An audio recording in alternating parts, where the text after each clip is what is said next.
వాళ్ళు ఉంటారు కదా పడదు కదా.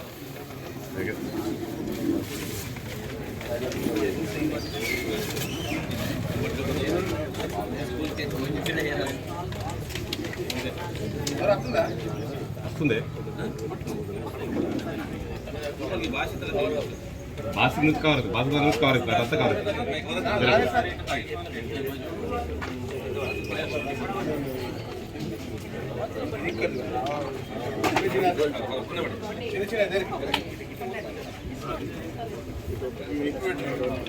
ఇదాక నువ్వు కవర్ అవుతున్నా కొంచెం గట్టి ఇటకి ఇద్దరు అన్న కొంచెం గట్టి. इधर निकालो मैं उधर निकाल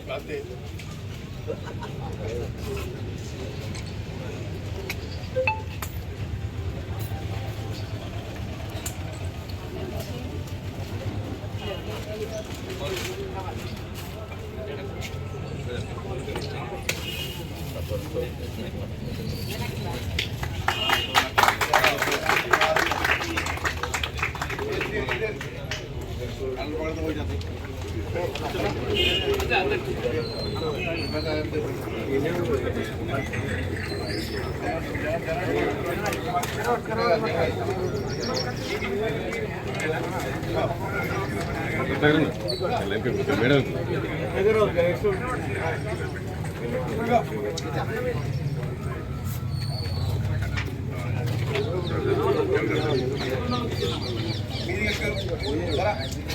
మర్చిపోయిన ఎస్జిటీల పదోన్నతులు, బదిలీలు, న్యాయ వివాదాలు పరిష్కారమై ఈ కొత్త సంవత్సరంలో పదోన్నతులు, బదిలీలు జరుగుతాయని, అదేవిధంగా మన మహారాష్ట్ర ప్రభుత్వం, కర్ణాటక ప్రభుత్వం పాత పెన్షన్ విధానాన్ని అమలు చేస్తుంది. అదేవిధంగా మన ప్రభుత్వం కూడా ఈ సంవత్సరం అమలు చేస్తుందని కోరుకుంటా.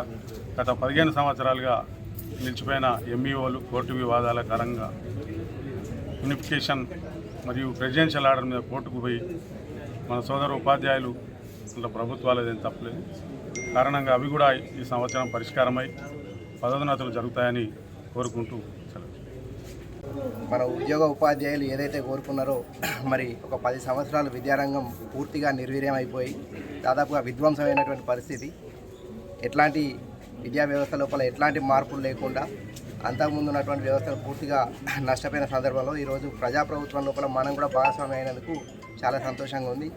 మనకు మొట్టమొదటి ఫలాలే ఈరోజు చూస్తున్నాం. మనం మొత్తం రాష్ట్రం లోపల అందరికీ కూడా వేతనాలు మొదటి వారం లోపల రావడం, మరి వేతనాలే కాదు మరి పెండింగ్ బిల్లులు కావచ్చు ఇంకేమైనా కానీ ఒక సరైన పద్ధతి లోపల ఈ యొక్క రాష్ట్ర ప్రభుత్వం ముందుకు పోతుందని చెప్పి ఆశిస్తున్నాం.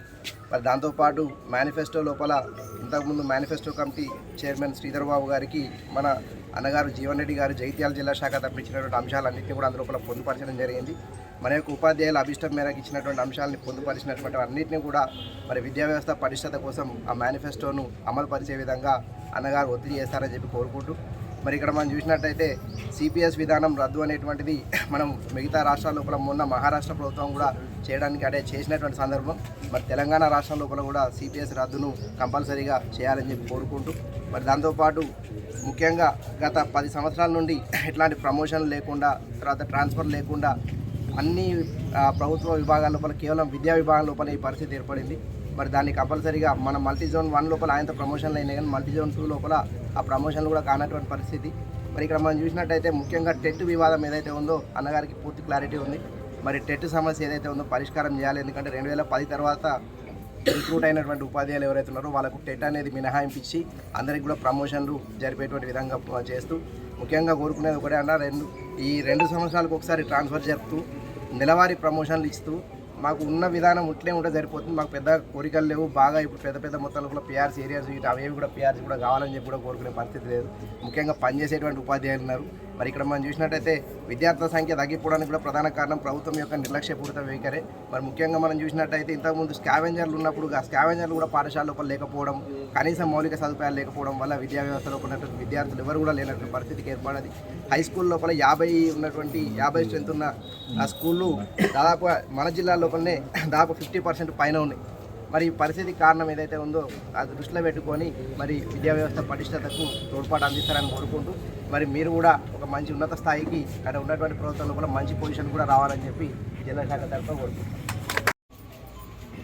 PRTU పక్షాన ప్రోగ్రెసివ్ రికగ్నైజ్డ్ టీచర్స్ యూనియన్ 2024 సంవత్సరానికి సంబంధించిన కాలమాని క్యాలెండర్ ఆవిష్కరణ కార్యక్రమ నిర్వాహకులు జగిత్యాల జిల్లా శాఖ అధ్యక్షులైనటువంటి అమర్నాథ్ రెడ్డి గారు, ప్రధాన కార్యదర్శి ఆనందరావు గారు, ముఖ్యంగా ఈ కార్యక్రమంలో పాల్గొంటున్న సోదరు ఉపాధ్యాయులు అందరికీ నూతన సంవత్సర శుభాకాంక్షలు తెలియజేస్తూ, వాస్తవంగా సమాజ నిర్మాణంలో ప్రధాన పాత్ర పోషించేది విద్య అని చెప్పక తప్పదు చెప్పండి.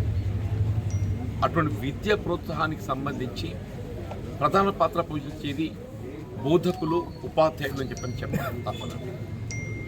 వాస్తవంగా తెలంగాణ రాష్ట్ర ఏర్పాటు ఉద్యమంలో ప్రధాన పాత్ర ఏ విధంగా విద్యార్థులు, నిరుద్యోగ యువత పోషించడం జరిగిందని మనం పేర్కొంటామో, వాళ్ళను తెలంగాణ హక్కుల సాధన దిశగా ఉమ్మడి రాష్ట్రంలో మనం ఏదైతే మన హక్కులను కోల్పోవడం జరుగుతుందో వాళ్ళను వాళ్ళ చైతన్యం చేసి ఉద్యమానికి పురిగొల్పింది ఉపాధ్యాయులే ప్రధానమని తప్పని చెప్పండి. తెలంగాణ రాష్ట్ర ఏర్పాటు సాధన 10 సంవత్సరాలు గడుస్తుంది, దశాబ్ద కాలం గడుస్తుంది. ఇలా ముఖ్యంగా ఏదైతుందో విద్య అనేది ప్రధానం. వీళ్ళందరికీ సమానమైనటువంటి విద్యా అవకాశాలు కల్పింపచేయబడటం తెలంగాణ రాష్ట్ర ఏర్పాటు ఉద్యమం యొక్క ప్రధాన లక్ష్యం. ఇలా ఏ కేజీ టు పీజీ వరకు ఆంగ్ల మాధ్యములు ఉచిత నిర్బంధ విద్యా బోధనమని మనం భావించడం జరిగిందో, ఇలా ప్రభుత్వ పాఠశాలల అటు ఒక విధంగా మిత్రులు పేర్కొన్నట్టు దాన్ని బలోపేతం చేయవలసింది ఒక విధంగా వీళ్ళ ఈ రేషనలైజేషన్ క్రమబద్ధీకరణ అనేటువంటి ఒక నెపంతో పాఠశాలలు కుదింపు చేయడం జరిగిందని చెప్పండి. వీళ్ళ ప్రభుత్వ పాఠశాలలు బలోపేతం చేయాలి. ప్రతి హ్యాబిటేషన్, ప్రతి నివాసిత ప్రాంతం లోపల పాఠశాల ఏర్పాటు చేయబడగలిగినప్పుడు మాత్రమే నిరుపేద వర్గాలకు బోధన సదుపాయం మెరుగవుతుంది. వీళ్ళేంటి ఉపాధ్యాయ సంఖ్య కుదింపు చేయాలనేటువంటి ఒక భావనతోని ఈ రేషనలైజేషన్ ప్రక్రియ అనేటువంటి ఒక నెపంతో ఏదైతుందో పాఠశాలలను మూసివేయడం జరిగింది. మరి ఆ పాఠశాలన్నీ పునఃప్రారంభం చేయగలిగినప్పుడు మాత్రమే మన నిరుపేద వర్గాలకు విద్యా సదుపాయాలు మెరుగుపరిచిన వాళ్ళు అవుతాయని చెప్పండి. దానికి అనుగుణంగా బోధకులను కూడా ఏదైతుందో మనం అదనంగా సమకూర్చుకునే అవకాశం వస్తుంది. బోధకులు అదనంగా సమకూర్చుకోవడంతో నిరుద్యోగ యువత కూడా ఏదైతుందో ఉద్యోగ అవకాశాలు మెరుగవుతాయని చెప్పక తప్పని చెప్పండి. అటువంటి ఒక విద్యకు సంబంధించిన ఒక సమస్యలన్నీ పరిష్కరింప చేయబడే విధంగా ఒకసారి let us have a seminar. ఒకసారి మనం మీరు ఇప్పుడు నాకు కూడా కొంత అనుభవం ఉన్నది. నేను శాస్త్ర మండలికి ఎంపికై దాదాపు 5 సంవత్సరాలు గడుస్తుంది. ఈ 5 సంవత్సరాల కాలంలో ఇది పట్టభద్రుల సమస్యలు కానివ్వండి, పట్టభద్రుల్లో భాగమైనటువంటి యొక్క ఉపాధ్యాయ సమస్యలే కానీ, విద్యకు సంబంధించిన సమస్యలే కానీ నేను కూడా కొంత అవగాహన కలిగి ఇంకా కూడా నాకేమైనా మీరు నా దృష్టికి చేయదలుచుకోండి. వాళ్ళకు ఫర్ ఎగ్జాంపుల్ సిపిఎస్, ఓపీఎస్ విధానం ఉన్నది. అంటే వాస్తవంగా అప్పుడు కేంద్ర ప్రభుత్వం ఏదైతుందో ఈ సిపిఎస్ విధానం అవలంబనానికి సంబంధించి రాష్ట్రాలకు స్వేచ్ఛనిచ్చింది. పదోన్నతులు కూడా చెప్పంటున్నాం. పదోన్నతులకు సంబంధించి కూడా ఇప్పుడు కేరళ పబ్లిక్ సర్వీస్ కమిషన్ ఏదైతున్నదో ఇప్పుడు అరైజింగ్ వేకెన్సీస్ని కూడా గుర్తించి ఇవాళ ఒక ఎస్జిటి స్కూల్ అసిస్టెంట్గా ప్రమోషన్ పొందుతున్నాయి. ఎంతమంది ఎస్జిటి ఏ స్థాయి లోపల సీనియారిటీలో ఉన్నారు, ఎవరికి ప్రమోషన్ వచ్చే అవకాశం ఉన్నది, on paper we can identify. అలా మనకు ప్రాక్టికల్ ప్రమోషన్ ఇవ్వడంలో కావచ్చు, కానీ ఆన్ పేపర్ ఏదైతుందో who are senior among the SGT easily you can identify. ఎవరికి ప్రమోషన్ వచ్చే అవకాశం ఉందో ఈజీగా గుర్తించవచ్చు. ఎక్కడ వేకెన్సీస్ అరైజ్ అవుతాయో మనం కూడా గుర్తించవచ్చు. అరైజింగ్ అయ్యేట వేకెన్సీస్ను ముందు వస్తుందని గుర్తించి ఆ వేకెన్సీస్ భర్తీ చేయడానికి నియామక ప్రక్రియ ముందే చేపట్టాలి. ఖాళీ ఏర్పడిన తర్వాత నీ నియామక ప్రక్రియ నోటిఫికేషన్ చేస్తా అని చెప్పాలంటే నువ్వు 6 మాసాలు వెయిట్ చేయాలి. మనం ముందస్తుగానే నియామక ప్రక్రియ చేపట్టినట్టయితే ది టైమ్ ఎంప్లాయీ రిటైర్సే అక్కడ ఏదైతే కొత్త వచ్చి జాయిన్ అయ్యేటువంటి ఒక పరిస్థితి ఇస్తున్నాం. అప్పుడు ఏదైతుందో విధి నిర్వహణ లోపల సేవలు పొందడం లోపల ఏదైతుందో వినియోగదారులకు ఇబ్బందులు ఉంటాయి. నిరుద్యోగులు కూడా ఏదైతుందో ఉద్యోగ అవకాశాలు పొందడం లోపల వాళ్ళు కూడా మెరుగైనటువంటి రీతిలో వస్తాయని చెప్పండి.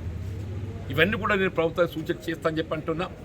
అట్లా బోధనలో ఆంగ్ల మాధ్యమాన్ని కూడా ఏ విధంగా మనం అమలు చేయటం సాధ్యమవుతుంది. పూర్తి స్థాయిలో బోధకులను ఏ విధంగా మెరుగుపరచుకోవాలి, బోధన సదుపాయాలు ఏ విధంగా మెరుగుపరచుకోవాలి. ఆంగ్ల మాధ్యమంలో కేవలం ఇంట్రడక్షన్తోనే సరిపోదు, ప్రవేశపెట్టడంతో సరిపోదు. బోధనకు కావాల్సినటువంటి ఒక మెరిట్ను తీర్చిదిద్దాలి. ఇవాళ మన మెరిట్ లేక కాదు, మెరిట్ ఉన్నది.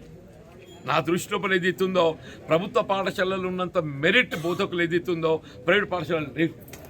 మన దగ్గర ఉండాలని చెప్పటం, మన దగ్గర అవకాశం లభించినటువంటి వాళ్ళు మాత్రమే ఏదైతుందో ప్రైవేట్ పాఠశాలలో పోతుంది. మన దగ్గర అవకాశం వచ్చినప్పుడు ఇక్కడే కోరుకుంటారు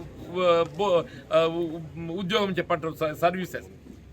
మనం వీళ్ళ సేవలను ఏ విధంగా ఓరియంటేషన్, దాన్ని ఏ విధంగా మీ మెలకువలు నేర్పించాలనేది ఇప్పుడు ప్రధానమంత్రి చెప్పంటున్నా. అట్లాగే పదోన్నతులు టెట్ అనేది కూడా చెప్పంటున్నా. వాళ్ళ నియామకం అప్పుడు లేనటువంటి టెట్ను ప్రమోషన్లో ఇంట్రడ్యూస్ చేయడం అనేది అసమంజసం చెప్పంటున్నా. మన నియామకం అప్పుడు టెట్ ఏదైతే వచ్చిందో ఆటోమేటిక్గా టెట్ క్వాలిఫై అయినోడికి ఉద్యోగం వచ్చింది.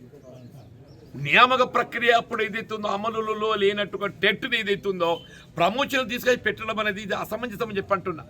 ఏ న్యాయస్థానం ఇది సమర్థించదు. మరి why you people are not opting for going to the court, I don't know. నువ్వు రిక్రూట్మెంట్ అప్పుడు లేని ఆంక్ష ప్రమోషన్ పెట్టడం ఏంటి అర్థం లేని సమస్య అని చెప్పంటున్నాను. కాబట్టి తప్పకుండా సీఎం గారు ఇవన్నీ చర్చిస్తా అని చెప్పండి. మిమ్మల్ని సమావేశం ఏర్పాటు చేయని చెప్తా.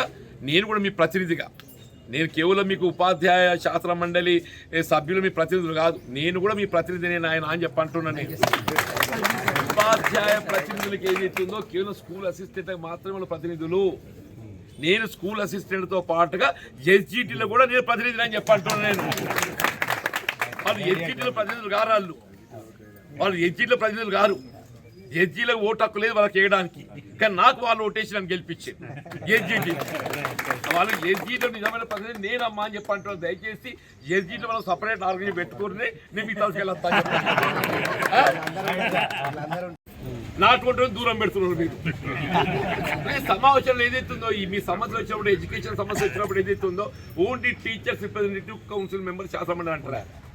కౌన్సిల్ మెంబర్ ఏదైతుందో గ్రాడ్యుయేట్ కౌన్సిల్ చూడండి పక్కన వారెత్తుంది. ఈసారి నేను తప్పగా సీఎం దృష్టి పట్టుకోవద్దా, నేను I myself will join in to the that sem debate అని చెప్పి అంటున్నాను. మన సమస్యలు చర్చించడానికి అని చెప్పి అంటున్నా. ఈ పదోన్నతులకు సంబంధించి టెట్ అనేది దాన్ని ఏ విధంగా ఆటంకం లేకుండా చేయాలనో తప్పకుండా దాని గురించి నేను సీఎం గారితో చర్చించి తొలగింపజేసేటువంటి ఒక ప్రయత్నం చేస్తా అని చెప్పి అంటున్నా. ఇంకా ఇతరత్ర వాళ్ళ విద్యా వాలంటీర్ సంబంధించి కూడా నేను క్లారిటీ వచ్చింది. నేను red in the news paper.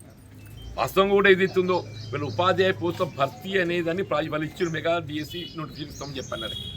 But it may come in February అనుకుంటున్నాను ఇప్పుడు. ఎందుకంటే ఈ పబ్లిక్ సర్వీస్ కమిషన్ రిజైన్ చేసినటువంటి యొక్క చైర్మన్ సభ్యుల రాజీనామాలు కూడా ఆమోదిస్తలేదు గవర్నర్. అది ఏందో నాకు అర్థం కావటం లేదు. నిజంగానే లీగల్ ఒపీనియన్ తీసుకోవాలనుకున్నా కానీ in day it can be taken in a day. మరి గవర్నర్ గారు ఏదైతుందో ఈ పబ్లిక్ సర్వీస్ కమిషన్ చైర్మన్ సభ్యుల రాజీనామాల ఆమోదం నిర్ణయం తీసుకోలేకపోవడంతో ఏదైతుందో మళ్ళీ ఈ పబ్లిక్ సర్వీస్ కమిషన్ చైర్మన్ సభ్యుల నియామకం జాప్యమైంది. వాళ్ళు ఆ నియామకం చేయబడ్డప్పుడు మాత్రమే ఏదైతుందో మన రిక్రూట్మెంట్ సంబంధించిన నోటిఫికేషన్ ఇచ్చేటువంటి అవకాశం వస్తుంది. రిక్రూట్మెంట్ ప్రక్రియ పట్ల ఏదైతుందో ఇది ఆటంకంగా ఏర్పడుతుంది.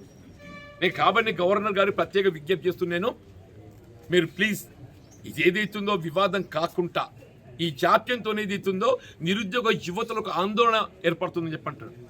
ఈ పబ్లిక్ సర్వీస్ కమిషన్ చైర్మన్ సభ్యుల వారి యొక్క రాజీనామా ఆమోదం ఏదైతుందో సంబంధించినటువంటి అంశం నిర్ణయం తీసుకోలేకపోవడంతో వీళ్ళ నిరుద్యోగ యువతలు ఏదైతుందో ఆందోళన ఏర్పడుతుంది. మీరు ఎంతో త్వరితగతిలో నిర్ణయం తీసుకుంటే అంత త్వరితగతిన ఈ పబ్లిక్ సర్వీస్ కమిషన్ ఏర్పడే ఖాళీని భర్తీ చేసే అవకాశం వస్తుంది. అప్పుడు ఏదో రిక్రూట్మెంట్ ప్రక్రియ ఆరంభమైతే చెప్పండి. గవర్నర్ గారికి నేను ఈ సందర్భంగా నేను వారికి విజ్ఞప్తి చేస్తున్నాను, సత్వరం నిర్ణయం తీసుకోవాలని చెప్పని. అట్లా ఏదైతే ఈ స్టాప్ క్యాప్ ఏదైతుందో విద్యా వాలంటీర్స్తోని ఈ బోధన ప్రక్రియ చేపడతానని చెప్పని ఒక ఆలోచన రావడం కూడా ఇది ఒక మంచి పరిణామం చెప్పి అంటున్నా. సాధ్యమైతే తొందరలో రిక్రూట్మెంట్ పూర్తి చేయడంతో పాటుగా ఈ మీన్ టైం స్టాప్ క్యాప్ ఏదైతుందో బోధనకు ఇబ్బందులు కలగకుండా అసౌకర్యం ఏర్పడకుండా విద్యా వాలంటీర్ వ్యవస్థను పునర్నియామకం చేసి దాన్ని కొనసాగించాలని ప్రభుత్వం ఆలోచన చేయడం కూడా నేను వెల్కమ్ చేస్తున్నా. ఇక ఇతరత్ర సమస్యలు ఏదున్నా కానీ ఇలా బీఆర్టీయూ వీళ్ళ ఉపాధ్యాయ సమస్యలకు సంబంధించి కానీ విద్యా బోధనకు సంబంధించి కానీ ప్రధాన పాత్ర మీరు పోషిస్తారని చెప్పండి. మీరు ఎప్పటికైనా నాకు దృష్టికి తీసుకురండి. Always I'm at your service. మీ సమస్యలు ఏమున్నా కానీ బోధనకు సంబంధించిన సమస్యలే కానీ నేను తప్పకుండా సమస్యల పరిష్కారానికి నేను ముందుంటా అని చెప్పని నేను అంటే ఇవాళ అధికార పార్టీకి వచ్చిన కాబట్టి ఇక ప్రశ్నించే గొంతుకు అవసరం లేదు అనుకోకండి, ఇప్పుడే ఎక్కువ అవసరం ఉంది. ఇప్పుడు గతంలో కేవలం ప్రశ్నించే గొంతుకనే ఉండే, ఇప్పుడు ప్రశ్నించే గొంతుకతో పాటుగా పరిష్కరింపజేసే ఒక బాధ్యత కూడా నా మీద పడ్డని చెప్పండి. పరిష్కరింప చేయడానికి కావాల్సిన సూచనలు కూడా నేనే చేయాలి. ఇప్పుడు కేవలం సమస్యలు లేవనెత్తడం సరిపోతుంది. గతంలో ఇప్పుడు సమస్యలు లేవనెత్తడం కాదు, ఆ సమస్య పరిష్కారం కూడా నేను ప్రభుత్వం సూచించి దాన్ని అమలు చేయించే ఒక బాధ్యత కూడా నా మీద ఉన్నది. తప్పకుండా ఆ దిశగా నేను నా బాధ్యత నిర్వర్తిస్తానని చెప్పని నేను మనవి చేస్తూ మరి అందరికీ హృదయపూర్వక